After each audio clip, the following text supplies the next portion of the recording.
কি অবস্থা তোমার? হঠাৎ এমন কথা? কি হয়েছে তোমার? আরে তেমন কিছু না, বাসা দিয়ে নাকি ছেলে দেখছে। হুম, তো কি হয়েছে? ছেলের নাকি সরকারি চাকরি আছে। থাকতে পারে, জানি না। ও আচ্ছা, তুমি এত কিছু কিভাবে জানলে? তোমার কাজিন বলছে। ও আচ্ছা, এইসব খবর ও ভালো রাখে। তোমার পরিবার তো মনে হয় রাজি। কি করবে এখন? আমাদের সম্পর্ক কি এখানেই সমাপ্তি? এই শোন, বিয়ে আমি করব, আমার পরিবার না। আর তোর এত কিছু কে ভাবতে বলছে? তোর সামনে পরীক্ষা, তুই পড়াশোনায় মনোযোগ দে। আমি তোর ছিলাম, তোর আছি, তোরই থাকবো। তুই পরীক্ষাটা দে আগে, তারপর হাত ধরে নতুন জীবন শুরু করব।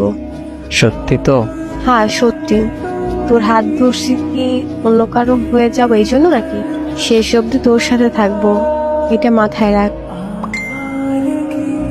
পড়তে যা এখন। আচ্ছা।